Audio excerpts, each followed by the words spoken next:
Everyone thought the Korean Mafia boss inside that sinking car was already dead, except the black waitress who dragged him out with her bare hands. The black sedan hit the water at exactly 11:47 p.m., and Nia Morrison's entire world shifted in the span of a heartbeat. She'd been driving home from her double shift at Rosewood Diner, exhausted and running on fumes, when she saw the car swerve violently on Mulholland Drive. No brake lights, no correction, just a straight trajectory over the guardrail into the reservoir below. Most people would have called 911 and waited. Nia didn't hesitate. She slammed on her brakes, kicked off her shoes, and ran toward the edge. The car was already sinking, nose first, water flooding through the broken windshield. And inside she could see him, a man unconscious, head lolled against the steering wheel, blood streaming down his face. The water was ice cold, stealing her breath as she dove in. January in Los Angeles wasn't supposed to be this brutal, but the reservoir didn't care about supposed to be's. Nia's muscles screamed as she swam toward the sinking vehicle, her nursing school training kicking in, even as panic threatened to drown her faster than the water could. The driver's side door was jammed. She yanked once, twice, her lungs burning, and finally it gave way with a groan of twisted metal.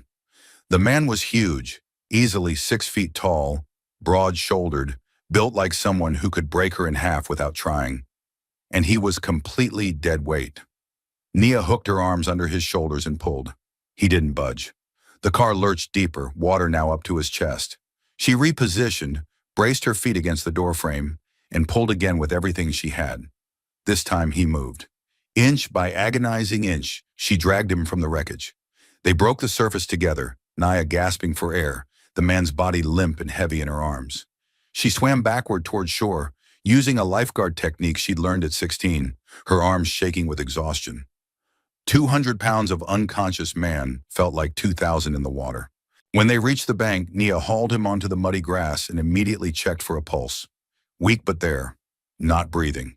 She tilted his head back, checked his airway, and started CPR.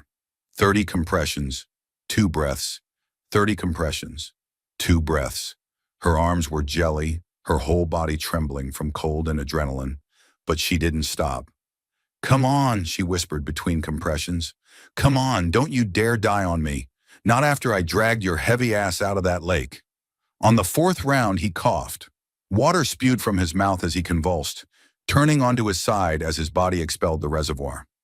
Nia supported his head, making sure he didn't choke, relief flooding through her so intensely she almost started crying.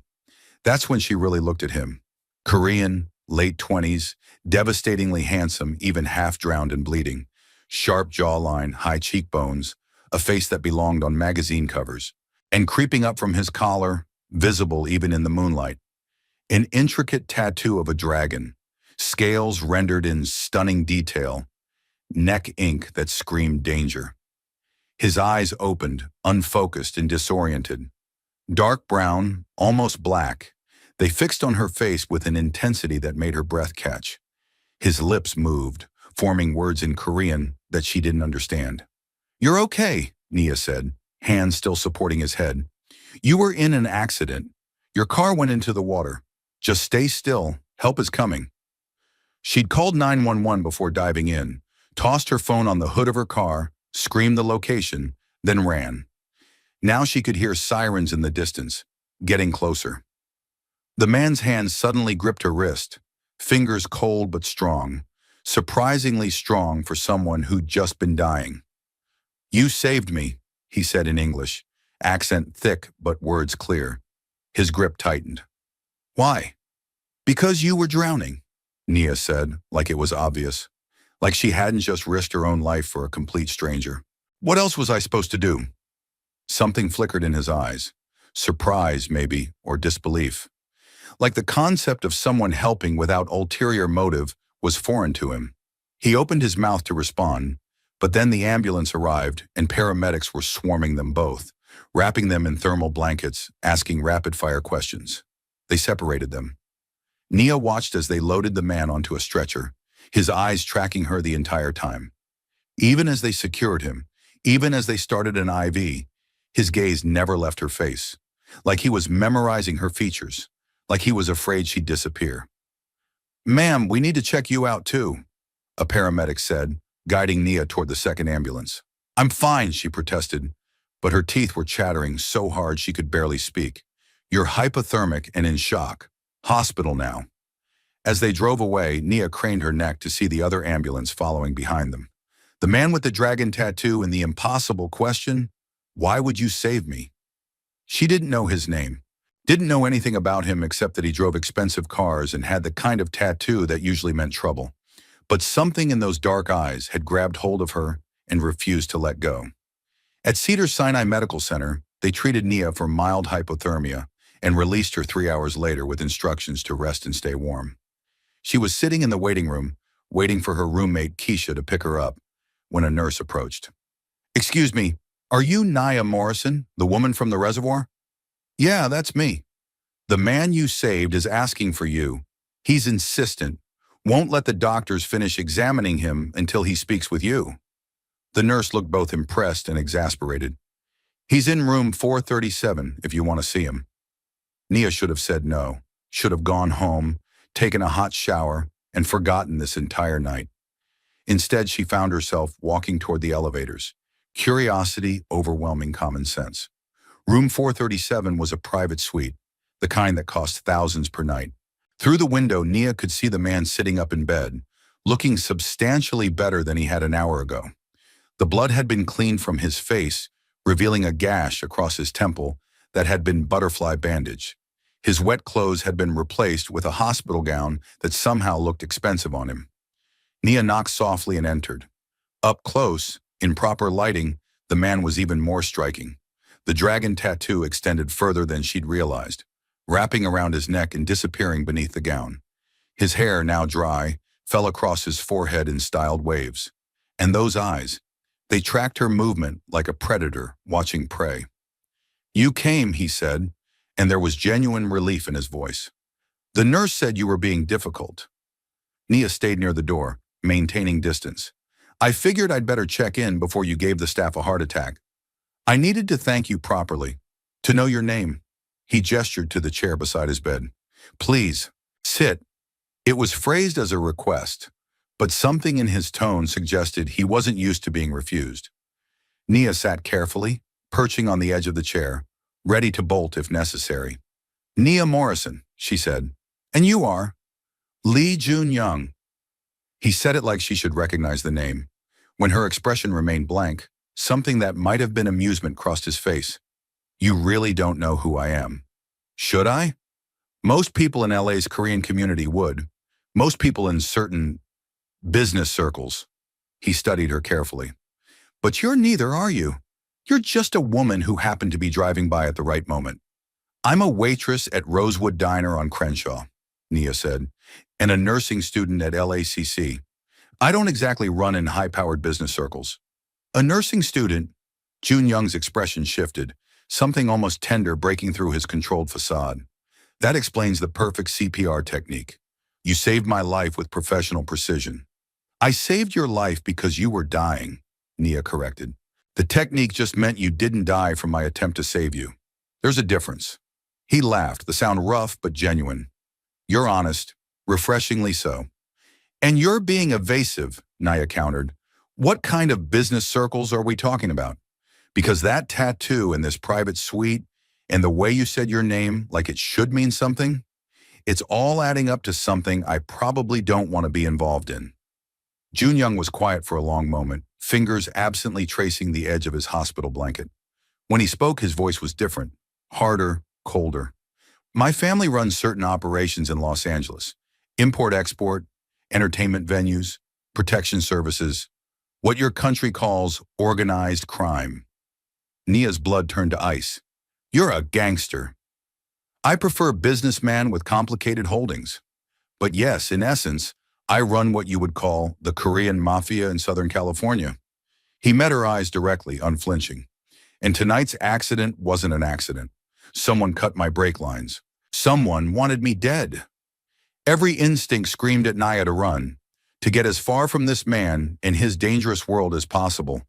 But she found herself asking instead, did you find out who? Not yet, but I will. The promise in his voice was dark, absolute. And when I do, they'll wish they'd finished the job. That's, Nia struggled for words. You can't just threaten people like that. I can and I will, because in my world, showing weakness gets you killed. Letting attempts on your life go unanswered invites more attempts. He leaned forward slightly, wincing at the movement. But that's not why I asked you here. I need to repay you for saving my life. You don't owe me anything. I owe you everything. Junyoung's intensity was almost overwhelming. In my culture, in my family's tradition, a life debt is sacred. You pulled me from death. That binds us. We're not bound, Nia said firmly, standing up. I did what any decent person would do. You don't owe me. We're square. I'm going to go home, forget this night happened, and we're never going to see each other again. You work at Rosewood Diner on Crenshaw, Junyoung said quietly. What are your hours? Warning bells clanged in Nia's head. Why? Because I'll be coming by. To thank you properly. To ensure you're protected from any blowback from tonight. Protected? I'm a waitress. Nobody's coming after me. You were seen pulling me from that car. My enemies will investigate every aspect of tonight, including you. His expression was grave. Whether you want to be involved or not, you already are. The moment you dove into that water, you became part of my world. That's not fair, Nia whispered. No, it's not. For the first time, something that might have been regret crossed his face. But it's the truth, and I'd rather you hear it from me than discover it when someone starts following you home. Nia's phone buzzed. Keisha, waiting downstairs. She looked at Junyoung, this beautiful, dangerous man who just upended her entire life, and felt anger and fear and something else she refused to name. Stay away from my diner, she said. Stay away from me. I don't want any part of your world. I wish I could promise you that, Junyoung said softly, but I can't, because they'll come whether I'm there or not. At least with me, you'll have protection. Nia turned and walked out, refusing to look back, even though she could feel his eyes on her like a physical touch. In the elevator, her hands shook, not from cold this time, but from the realization that her life had just changed in ways she couldn't yet comprehend. 3 days passed.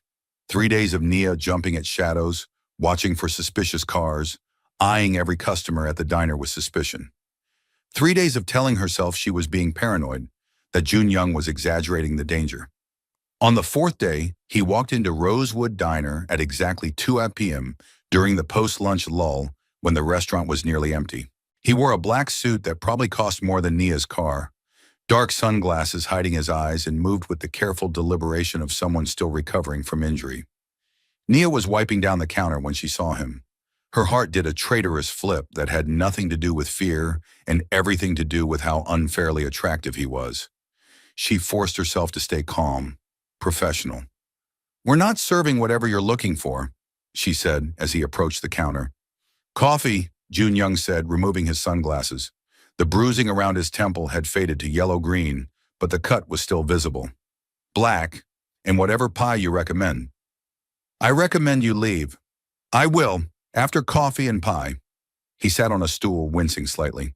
Please, Nia, I've been in the hospital for 3 days. All I want is decent coffee and 5 minutes of your time. Something in his voice, a weariness that went beyond physical injury, made Nia relent. She poured coffee, cut a generous slice of sweet potato pie, and slid both across the counter. 5 minutes, she said. Then you're gone. Junyoung took a sip of coffee and closed his eyes like it was the best thing he'd ever tasted. Perfect, thank you. What do you want? To make sure you're safe, have you noticed anyone following you? Strange cars? Unfamiliar faces? No, Nia admitted. Everything's been normal. Good. I have people watching your building and the diner. Discreetly. They'll make sure no one bothers you. You put surveillance on me? Nia's voice rose. Without asking? Would you have said yes if I'd asked? No. Exactly why I didn't ask. He took a bite of pie, nodding appreciatively. This is excellent. You make this? Don't change the subject. You can't just... The diner door chimed. 3 men walked in, Korean, mid-30s, wearing leather jackets despite the warm January afternoon. They moved with the same predatory grace as Junyoung, eyes scanning the room before settling on him. Nia felt the temperature in the room drop. Jun Young set down his fork carefully, his entire demeanor shifting. The relaxed man enjoying pie disappeared, replaced by someone cold and dangerous. "Gentlemen," he said in Korean. Nia didn't understand the words, but she understood the tone. A warning. The lead man responded, also in Korean, his voice mocking. The other two spread out, flanking Jun Young's position at the counter. Nia's hand moved to the phone beneath the register, ready to call 911. "Don't," Jun Young said quietly in English, not looking at her. "Stay behind the counter. Whatever happens, don't move." "What's happening?" Her voice came out steadier than she felt. "They're here to finish what the car accident started." His hand moved inside his jacket and Nia saw the flash of metal, a gun holstered beneath his arm. "And they picked the wrong place to try." The lead man said something else in Korean, gesturing toward Nia. Jun Young's expression turned murderous. He stood slowly, deliberately, positioning himself between Nia and the three men. "In English," he said coldly, "so she understands why you're about to die." The man smiled, all teeth and malice. "We said pretty girl. Too bad she saved you. Now we have to kill her too. Can't leave witnesses." Everything happened at once. The lead man reached for his weapon. Jun Young moved faster than someone recovering from injuries should be able to, drawing his gun in one fluid motion. Nia screamed as shots exploded through the diner, the sound deafening in the small space. One of the men went down immediately, Jun Young's bullet finding his shoulder. The other two dove for cover behind tables. Jun Young flipped the counter stool, using it as minimal protection while returning fire. Glass shattered, wood splintered, and Nia found herself on the floor behind the counter, hands over her ears, watching her workplace become a war zone. "Stay down!" Jun Young shouted, firing 3 rapid shots that forced one attacker back toward the door. But the lead man had circled around, coming at them from the kitchen side. Nia saw him first, saw the gun rising, saw Jun Young's back exposed and vulnerable. She didn't think. Just grabbed the coffee pot, still hot from the burner, and threw it with every ounce of strength she had. It caught the man in the face, scalding liquid splashing across his eyes. He screamed, gun discharging wildly as he clutched at his face. Jun Young spun, fired twice, and the man went down. The last attacker, seeing his companions fallen, made a run for the door. Jun Young let him go, breathing hard, gun still raised until the door slammed shut and tires squealed outside. Silence, broken only by the groaning of the wounded men and Nia's ragged breathing. Jun Young turned to her, face pale beneath his tan, a new wound seeping blood through his shirt at his side. "Are you hurt?" His voice was urgent, hands already reaching for her, even as he swayed slightly. "No, but you are." Nia's training kicked in again, pushing past shock. She moved around the counter, pressing a clean dish towel to his side. "Sit, now. The men are not my priority, you are." She guided him to a booth, her hands already assessing the damage. The bullet had grazed his side, not deep but bleeding steadily. "Hold this. Press hard." Jun Young obeyed, watching her with an expression she couldn't read. Nia grabbed her phone, but before she could dial 911, he caught her wrist. "Not the police. My people are already coming." As if on cue, 3 black SUVs pulled up outside. Men in dark suits poured out, securing the scene with military precision. "But yes, I need medical attention." A man in his 50s, distinguished and cold-eyed, entered the diner and took in the scene with a single sweep. He barked orders in Korean, and immediately 2 men began moving the wounded attackers out, while others started cleaning up evidence. "Jun Young Nim," the older man said, his accent thick. "We need to move you. This location is compromised." "Not without her." Jun Young nodded toward Nia. "She's coming with us." "The hell I am," Nia protested. "They saw you. They know you helped me." Jun Young gripped her arm, his fingers gentle despite the urgency in his voice.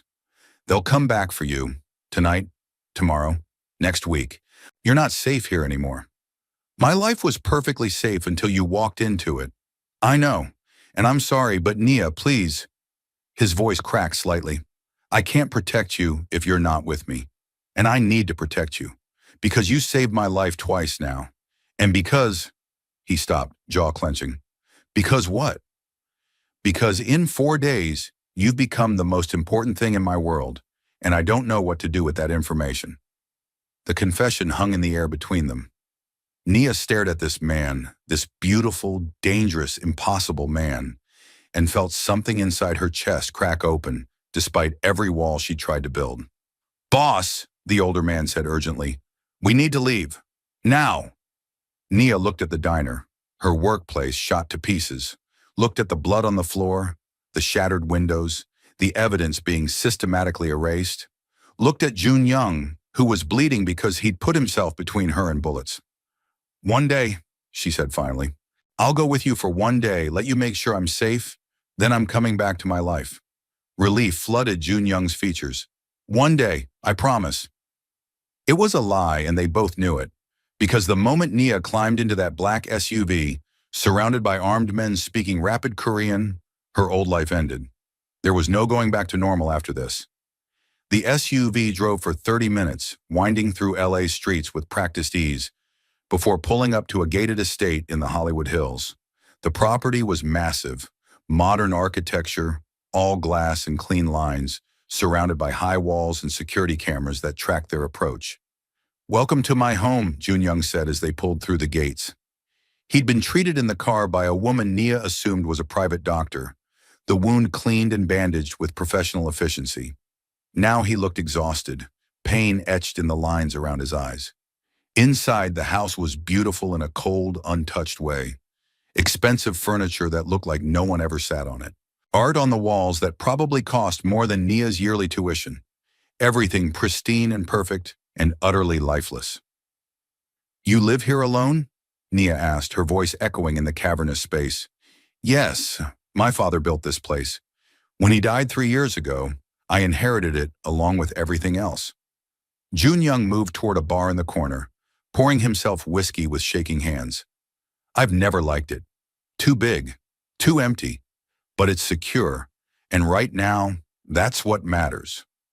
Nia watched him drink, saw the way his shoulders hunched slightly, the careful way he held his injured side.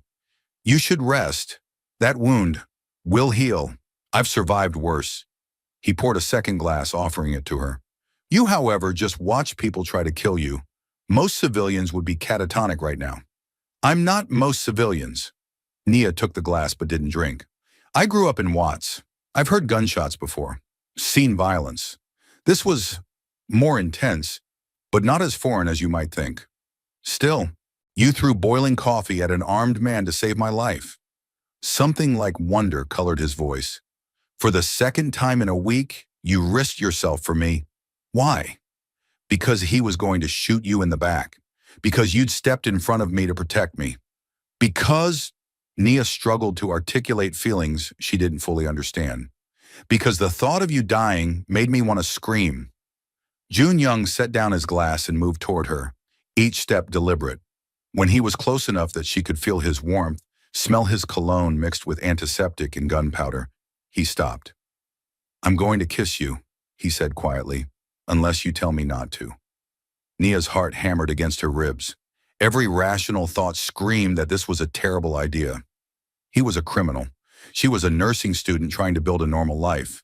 They came from completely different worlds. This could only end badly. "Don't," she whispered. Jun Young froze, pain flashing across his features. He stepped back immediately, putting distance between them. "I apologize. That was inappropriate." "Don't," Nia repeated, moving forward to close the distance he'd created. "Don't apologize. Don't think. Don't give me time to be smart about this." She reached up, cupping his face in her hands. "Just kiss me before I change my mind." He kissed her like a drowning man finding air. His hands framed her face with devastating gentleness, lips moving against hers with a hunger that made her knees weak. Nia kissed him back with everything she had, all the fear and adrenaline and impossible attraction she'd been fighting for days. When they finally broke apart, both breathing hard, Jun Young pressed his forehead to hers. "This is a terrible idea. I'm going to get you killed. Probably. You should run, far and fast." "I know." Nia's fingers traced the edge of the dragon tattoo visible above his collar. "But I'm not going to." "Why not?" "Because I pulled you out of that water and breathed life back into your lungs. And somewhere in that process, you became mine to protect." even from yourself. Junyoung's laugh was rough, almost broken. I'm supposed to be protecting you. Then I guess we'll protect each other. She kissed him again, softer this time. Now show me to a guest room before I do something really stupid like fall in love with you. Too late, Junyoung murmured against her lips. I fell in love with you the moment you told that nurse my CPR technique was professional. You were soaking wet, probably in shock, and still correcting my terminology. That's not love. That's attraction mixed with gratitude. Then what is it when I can't stop thinking about you? When every decision I make is filtered through, how will this affect Nia? When the thought of you in danger makes me want to burn the world down. Nia didn't have an answer, just pulled him closer, careful of his injury, and let herself believe, just for a moment, that this could somehow work. The guest room was beautiful.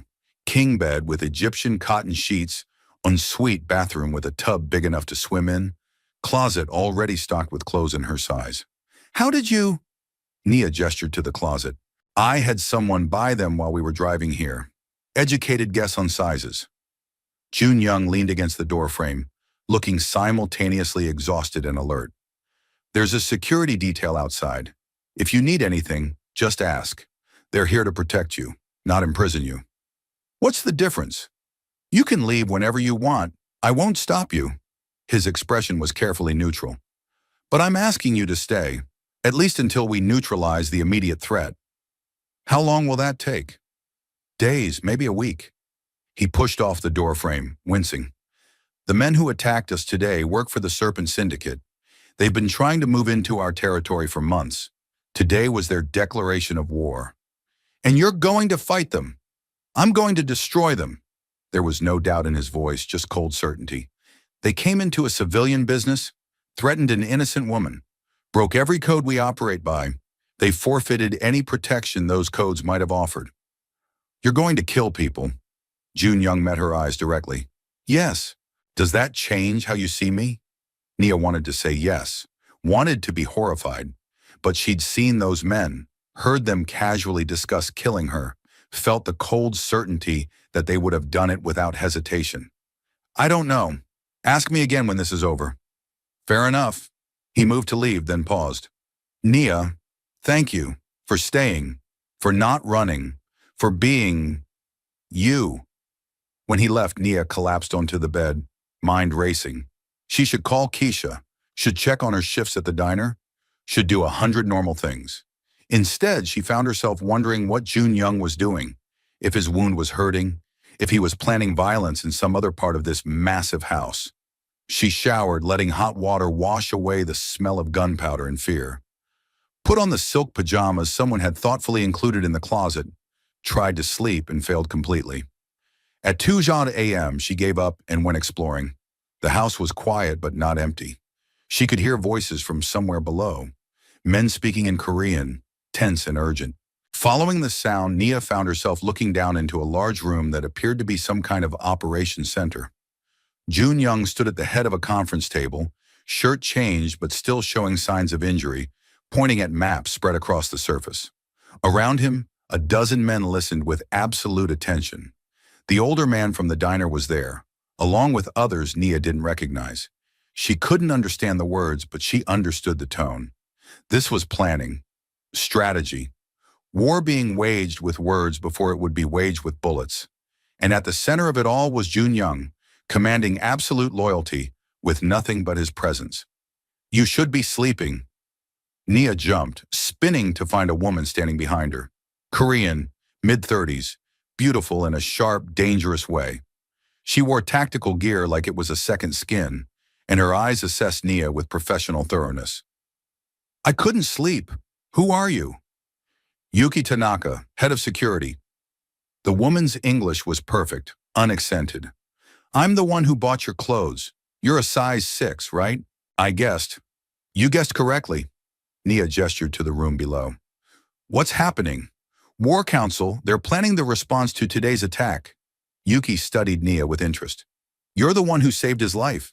Twice now. I was in the right place at the right time. You threw boiling coffee at an armed assassin. That's not luck. That's courage. Yuki's expression softened slightly. He talks about you constantly. It's annoying. Despite everything, Nia smiled. Sorry. Don't be. I've worked for Jun Young for 5 years. I've never seen him like this. Distracted? Concerned about something beyond business? Yuki's voice lowered. He cares about you, deeply. In our world, that's both a strength and a catastrophic weakness. I don't want to be his weakness. Then you'll need to become his strength. Yuki nodded toward the room below. Come, you should understand what you've gotten yourself into. They descended stairs Nia hadn't noticed, emerging in the operations room. Conversation stopped instantly as every eye turned to Nia. Jun Young's expression transformed from cold calculation to something softer, warmer. Nia, you should be resting. Everyone keeps telling me that. I'm starting to think you're all secretly doctors. She moved to the table, looking at the maps. What is all this? Territory maps, known Serpent Syndicate locations, supply routes. Jun Young hesitated, then seemed to make a decision. Information you probably shouldn't have access to. But I already do, don't I? The moment they saw my face, I became part of this. Nia met his eyes. So stop protecting me from information and start trusting me with it. Silence. Then the older man spoke in Korean, his tone questioning. Jun Young responded sharply, clearly shutting down whatever objection was being raised. My second-in-command, Park Sung-ho, thinks bringing you into this discussion is dangerous. Jun Young translated. I told him I don't care what he thinks. Nia, this is my inner circle. Everyone in this room has sworn blood oaths to protect our organization. What's discussed here never leaves this room. I understand. Do you? Because if you betray us, if you go to the police or talk to the wrong people, people will die.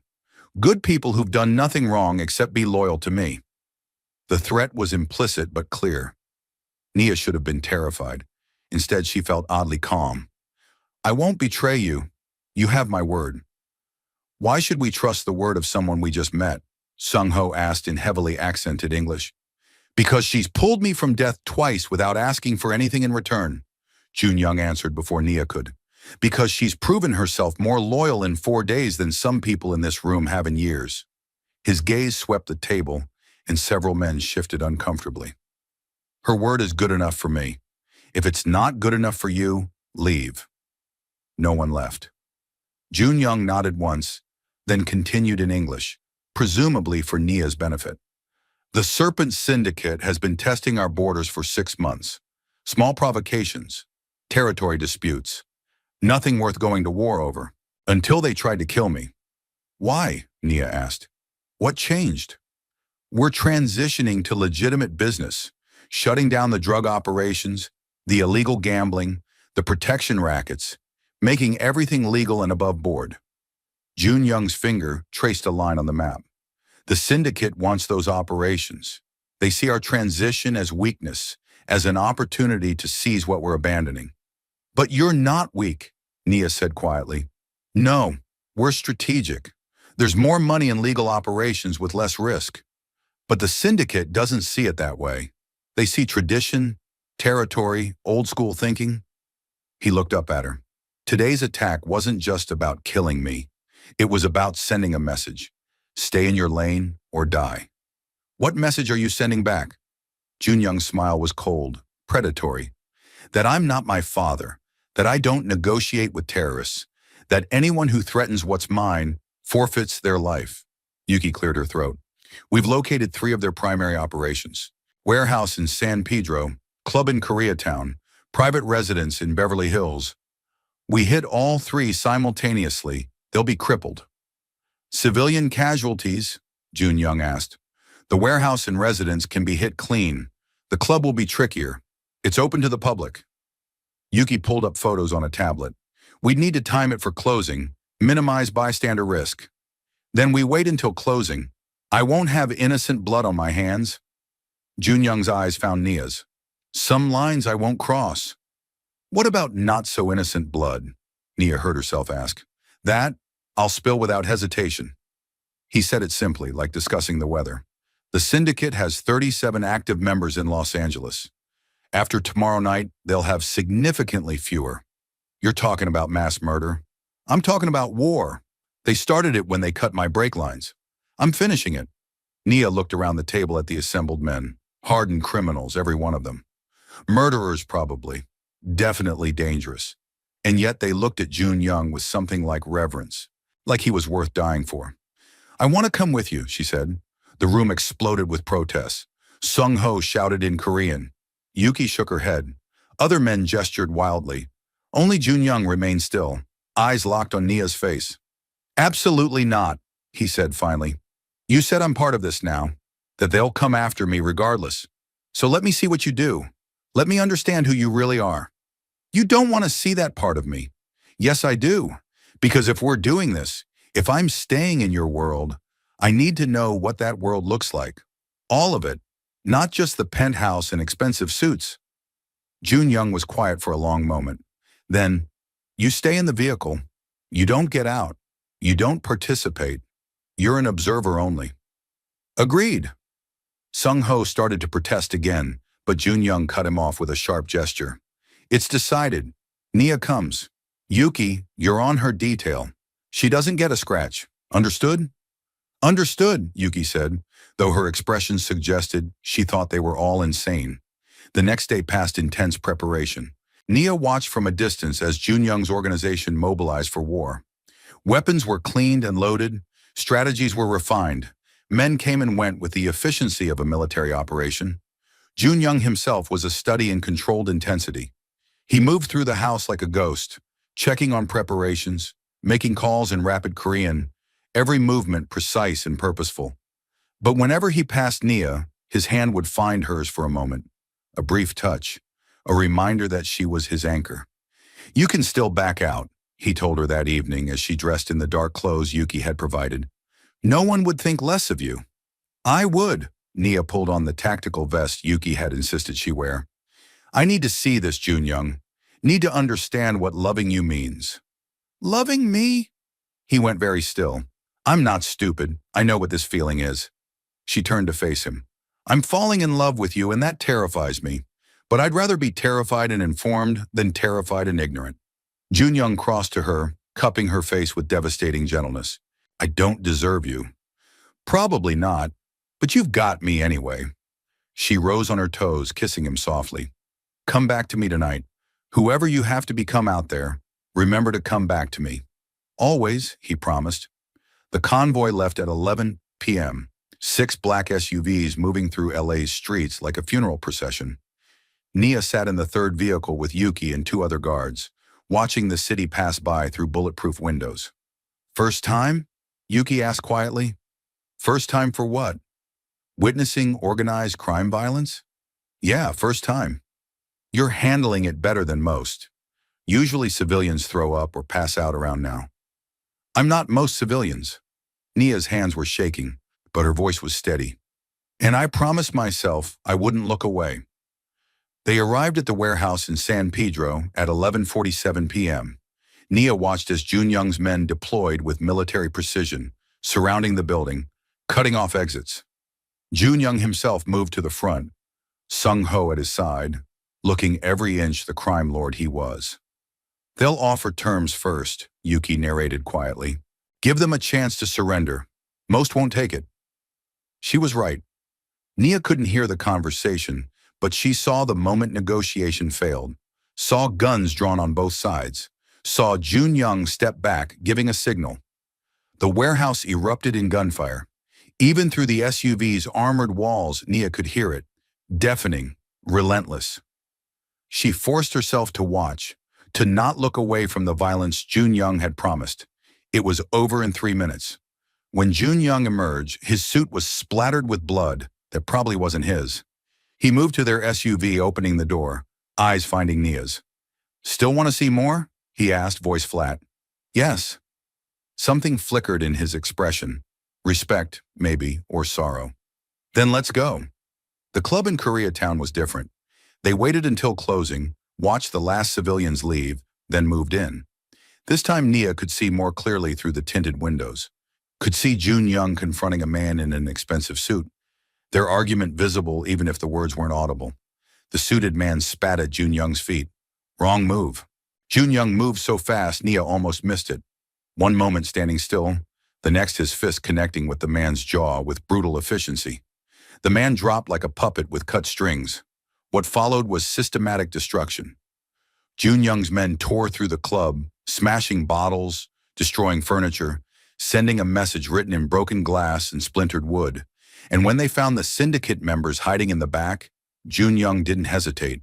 Nia watched him put a gun to a man's head, watched him pull the trigger without flinching, watched the body drop and Jun Young step over it like it was nothing.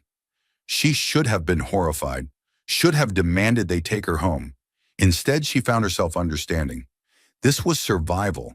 This was the price of safety in a world where weakness meant death. The final location, the Beverly Hills residence, was the worst. A mansion almost as large as Jun Young's, security systems that took 30 minutes to bypass, and inside the syndicate's leader, a man named Kwan, mid-50s, who looked more like a businessman than a criminal. Jun Young had him brought outside, forced to his knees on the manicured lawn. Nia watched from the SUV as Jun Young stood over the man, gun in hand, face utterly emotionless. "This is for cutting my brakes," she heard him say, voice carrying in the quiet night. "For threatening my woman. For forgetting that mercy has limits." The gunshot echoed across the lawn. Kwan's body crumpled, and Jun Young stood there for a moment, looking at what he'd done, before turning back to the convoy. When he reached their SUV, Nia opened the door. Without a word, she stepped out, walked to him, and pulled him into her arms. He was shaking, she realized. This man who'd just executed someone was trembling like a leaf. "I'm sorry," he whispered against her hair. "I'm sorry you had to see that." "Don't be sorry for being who you are." Nia held him tighter. "You did what you had to do to protect your people. To protect me. I'm a monster. You're a man in an impossible situation, making impossible choices. There's a difference." He pulled back, looking at her with eyes full of wonder and pain. "How can you still look at me like that, after seeing what I did? Because I also saw you give them chances to surrender, saw you prioritize civilian safety, saw you shake after killing someone, which means you still have a conscience." Nia cupped his face, forcing him to meet her eyes. "You're not a monster, Jun Young. You're a man trying to protect what's his in the only way this world allows." "I love you," he said suddenly, desperately. "I know it's too soon. I know it's insane. But I love you, Nia Morrison. And I need you to know that before you decide this is too much." "I love you too," Nia heard herself say. "God help me, I love you too. And I'm staying." They kissed there on the lawn, surrounded by violence and death, and somehow it felt like the most honest moment of Nia's life. The war ended that night. By morning, the Serpent Syndicate had retreated from Los Angeles entirely, their leadership decimated, their operations destroyed. Jun Young's organization stood victorious but not unmarked. 3 men had died in the warehouse firefight, and several others nursed injuries. Nia spent the next week at Jun Young's house, watching him navigate the aftermath. Funerals to attend, families to compensate, territory to redistribute. The business of crime never stopped, even after the violence ended. But in the quiet moments late at night when it was just the two of them, Jun Young was different, softer, more open. He told her about his father's reign, how it had been built on fear and violence, about his own plans to transform the organization into something legitimate, something his children wouldn't have to escape from. "You want children?" Nia asked one night, curled against his chest. "I want everything," Jun Young admitted. "Wife, family, normal life. I want to be someone besides my father's son, the heir to a criminal empire." "What's stopping you?" "Fear, mostly. That I'll fail. That I'll drag someone into my mess and destroy them." His arms tightened around her. "That I'll lose you because you'll realize you deserve better." "I pulled you out of a sinking car," Nia reminded him. "Dragged your stubborn, unconscious ass through freezing water and brought you back to life. Do you really think I'm going to give up on you now? When you put it that way, I saved your life, Jun Young. That makes you mine, and I take care of what's mine."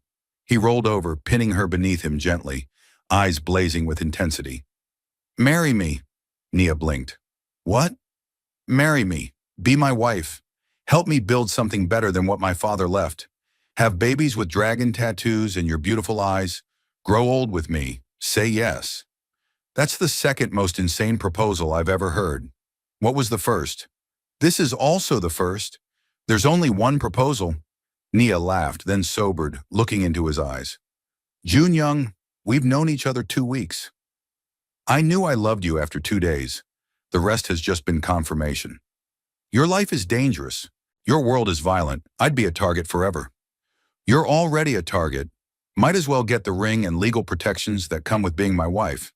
That's the worst sales pitch for marriage I've ever heard. Is it working? Nia looked at him. This beautiful, broken, dangerous man who'd somehow become her entire world in the span of 2 weeks. Thought about the alternative. Going back to her studio apartment, her waitressing job, her safe, boring life, and realized that safe and boring had died the moment she dove into that reservoir. Yes, she whispered. You absolute maniac. Yes, I'll marry you. Jun Young kissed her with a desperation that bordered on violence, and Nia kissed him back with equal intensity. They made love that night with the urgency of people who'd seen death up close and chosen life anyway. The engagement ring appeared the next morning, a stunning diamond set in platinum, flanked by smaller stones in a design that managed to be both delicate and strong, exactly like Nia herself. When did you even have time to buy this? She asked, staring at the ring on her finger. I didn't. It was my mother's. She died when I was young, but my father kept all her jewelry. Jun Young took her hand, thumb brushing over the ring. She would have liked you, would have appreciated your strength. I wish I could have met her. So do I. She was the only person who could make my father human. When she died, he became harder, colder. I don't want to be like that. You won't be, because you have me. Nia pulled him close. And I won't let you disappear into that darkness. They planned a small wedding, just close friends and family, people who understood their world and accepted it. Keisha served as maid of honor, still shocked but supportive. Girl, you really know how to pick them, she'd said, eyeing Jun Young's security detail. Most women get guys with commitment issues. You got one with an entire criminal organization. The ceremony was held at Jun Young's house, officiated by a judge who owed him favors and asked no questions. Nia wore a simple white dress, elegant and understated. Jun Young wore a black suit that accentuated his dragon tattoo, visible at his collar like a promise of the danger he carried. When they exchanged vows, Jun Young's voice cracked. I promise to spend every day earning the miracle of your love, to protect you with everything I have, to build a life worthy of your sacrifice. You saved me from drowning, Nia. Now I promise to never let you sink. Nia's vows were simpler. I pulled you from death because I couldn't bear to let you go. I'm marrying you for the same reason. You're mine, Lee Jun Young, and I take care of what's mine. They kissed as husband and wife, and Nia thought about how strange life was. 2 weeks ago, she'd been a waitress with student loans and no prospects. Now she was married to one of the most powerful men in LA's underworld, with a rock on her finger and a future she couldn't have imagined. 6 months later, Nia walked across the stage at LA Community College to receive her nursing degree. In the audience, Jun Young sat in the front row, flanked by his security team, looking more proud than she'd ever seen him. Mrs. Lee, her professor said, handing her the diploma. Congratulations. Top of your class. Mrs. Lee. The name still felt foreign, exciting, dangerous. Nia looked out at her husband, saw him mouth, I love you, and felt her heart swell. After the ceremony, Jun Young swept her into his arms, spinning her around despite the protests of his security team about maintaining proper awareness of surroundings. I'm so proud of you, he said, setting her down but keeping her close. My brilliant, beautiful wife. Our wife, Yuki corrected, appearing beside them with a bouquet of flowers. She's technically all of ours now, comes with the territory of marrying the boss. Nia had learned that Jun Young's organization was more family than business. They'd welcomed her with open arms, teaching her Korean, including her in decisions, treating her like the first lady of their small criminal kingdom. Where to now? Jun Young asked as they walked to the car. The diner, Nia said. I promised Mr. Washington I'd stop by after graduation. The Rosewood Diner had been rebuilt after the shooting, stronger and better than before. Jun Young had bought the property and renovated it, installing security that could rival a bank's. Mr. Washington, the owner, had been suspicious at first but eventually accepted the help. Now, 6 months later, the diner was thriving. And in the corner booth where Nia used to hide during slow periods, a small plaque read, "Where Nia Morrison saved a life and changed everything." "Still can't believe he put that up," Nia muttered, sliding into the booth. "I can," Jun-Young said, sitting across from her. "You're a hero. You should be celebrated." "I'm not a hero. I just did what anyone would do." "No, you did what very few people would do. You risked everything for a stranger." His hand found hers across the table. "And you continue to risk everything by staying with me." "It's not a risk if I know you're worth it." Mr. Washington appeared with coffee and pie, refusing to let them pay despite Jun-Young's protests. "Your money's no good here," the old man said firmly. "Not after what you did for this place. For Nia." They sat in comfortable silence, drinking coffee and eating pie, watching the diner fill with the dinner crowd.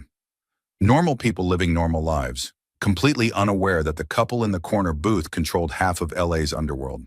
"I have something to tell you," Nia said finally. Jun-Young's expression immediately shifted to concern. "What's wrong?" "Nothing's wrong. Actually, everything's right. I'm pregnant." He froze, coffee cup halfway to his lips. "You're... what?" "Pregnant. About 8 weeks. I found out yesterday but wanted to wait until after graduation to tell you." Nia washed his face carefully, trying to gauge his reaction. "I know we said we'd wait, but..." Jun-Young was around the table in an instant, pulling her into his arms, his whole body shaking. "We're having a baby." "We're having a baby," Nia confirmed. He kissed her then, right there in the middle of the diner, not caring who watched. When he pulled back, his eyes were wet. "I'm going to be a father." "A great father," Nia corrected. "Nothing like yours. You're going to teach our kid about honor and strength and how to throw a proper punch. And you'll teach them about courage and compassion and how to save lives." His hand moved to her still flat stomach. "They're going to be amazing. They'd better be. With your stubborn genes and my tendency to jump into freezing water without thinking, this kid's going to be a handful." They laughed together, and Nia thought about the trajectory of her life. From drowning man to criminal empire to unexpected pregnancy. Nothing had gone according to plan, but somehow it had all led her exactly where she needed to be. Epilogue: 3 years later, Nia stood in the backyard of their new house. Not the sterile mansion in the hills, but a real home in Pasadena with a yard for their daughter to play in. Ji-Young Lee was 2 years old with her father's dark eyes and her mother's bright smile, currently covered in mud from helping the gardener plant flowers. "Mama," she called, holding up a worm triumphantly. "Look! That's wonderful, baby, but maybe don't eat it." Ji-Young looked disappointed but dropped the worm back into the dirt. Nia shook her head, smiling. Their daughter had inherited Jun-Young's intensity and Nia's complete lack of fear, a combination that kept them constantly on their toes. Jun-Young emerged from the house, dressed casually in jeans and a t-shirt. The dragon tattoo was still visible at his collar, but these days it was usually covered by business casual attire. He'd made good on his promise to go legitimate, transforming his organization into a network of legal businesses that employed hundreds. There were still whispers, of course, still people who remembered his father's reign, who looked at him with fear or suspicion. But more and more he was seen as a businessman, a philanthropist, a devoted husband and father. "Keisha just called," he said, scooping up Ji-Young and somehow avoiding most of the mud. "She and Marcus are coming for dinner. Marcus being her husband, not my ex-boyfriend Marcus. Obviously, your ex-boyfriend Marcus is still probably crying somewhere about letting you go." Nia laughed. She'd run into Devin, her ex from the reservoir night, though she barely thought of him anymore, at a grocery store 6 months ago. He'd stared at her like he'd seen a ghost, taking in her wedding ring, her designer clothes, the confidence she wore like armor now. "You're married," he'd said, voice faint. 3 years now," Nia had replied cheerfully, "and pregnant with number 2. Life's good." He'd walked away without another word, and Nia had felt nothing but relief. That version of herself, the one who'd settled for a man who left her at a restaurant, felt like a stranger now. "What are you thinking about?" Jun-Young asked now, wrapping his free arm around her waist. "How I almost let you drown because I was tired and wanted to go home. But you didn't. You dove in instead. Best decision I ever made. Nia leaned into him, watching their daughter play. Even when it was terrifying, even when it didn't make sense, I chose to save you, and you chose to love me, and somehow we built this. This was everything. A family, a home, a life that honored both their worlds. Her nursing career at a community clinic Jun Young had funded, his legitimate business empire, their daughter who would grow up knowing both her Korean heritage and her black roots. I have something for you, Jun Young said, pulling a small box from his pocket. Inside was a necklace, a delicate chain with a small pendant. When Nia looked closer, she realized it was a miniature version of Jun Young's dragon tattoo, rendered in diamonds and sapphires. It's beautiful, she breathed. It's a reminder, Jun Young said, fastening it around her neck, that you saved the dragon, that you tamed him, that you're the reason he gets to be human instead of monster. You were never a monster. I was becoming one, until you pulled me from that water and reminded me that some things are worth living for. He turned her to face him, eyes intense. I love you, Nia Lee. Every day I love you more than the day before. I love you too, my dangerous, reformed, impossible husband. They kissed while Ji Young made exaggerated gagging sounds, and Nia thought about that night at the reservoir. About the split-second decision to dive in instead of driving past. About how one moment of courage had led to all of this. People always said you shouldn't jump into freezing water to save strangers, that you should wait for professionals, that you could die trying to help someone you didn't know. But Nia had never been good at following rules. She'd seen someone drowning and hadn't hesitated, had pulled a 200-pound man from a sinking car and breathed life back into his lungs, had dragged him to shore and given him a second chance. And in return, he'd given her everything. A love she'd never imagined, a life beyond her wildest dreams, a family that defied every expectation. Mama, Papa, Worm, Ji Young announced, having found another victim. Jun Young sighed. She definitely gets this from you. The fearlessness or the love of worms? Both. Definitely both. They chased their daughter around the yard, playing and laughing, living the beautifully ordinary life they'd fought so hard to build. And somewhere in the house, in a frame on the mantel, hung a newspaper clipping from that night. Local woman saves drowning man from reservoir. The article had no idea who Jun Young was, what he'd become to her, how that one act of bravery had changed everything. It was just a feel-good story about a good Samaritan who'd risked her life for a stranger. But Nia knew the truth, knew that she hadn't just saved a stranger's life that night. She saved her own future, had pulled her soulmate from death, and in doing so, had found the love she'd been searching for without knowing it. And years later, when Ji Young was old enough to understand, Nia would tell her the story about the night her mother dove into freezing water to save a man she'd never met, about how that man became her father, and how one moment of courage could change everything. Come on, Jun Young called, scooping up both Nia and Ji Young in his strong arms. Let's go inside. I'm making dinner. You're making dinner? Should I call the fire department preemptively? I've gotten better. Yuki's been teaching me. Yuki teaches tactical operations, not cooking. She's surprisingly good at both. They went inside together, a family forged in impossible circumstances, built on a foundation of split-second courage and desperate love. Behind them, the sun set over Los Angeles, painting the sky in shades of orange and pink. And in her pocket, Nia's phone buzzed with a text from the hospital. Congratulations, Dr. Lee. Your application for the head of emergency medicine position has been approved. Dr. Lee, she'd finished her medical degree, specialized in emergency medicine, and was now about to run an entire department. The girl who'd worked at a diner while taking night classes had become a doctor. The woman who jumped into a reservoir had saved hundreds of lives since. But the life she was most proud of saving, the one that had led to all the others, Lee Jun Young's, her husband, her soulmate, the man she'd dragged from death and who'd spent every day since proving he was worth saving. That night, after Ji Young was asleep and they lay tangled together in bed, Jun Young traced the dragon necklace at her throat and whispered, "Thank you." For what?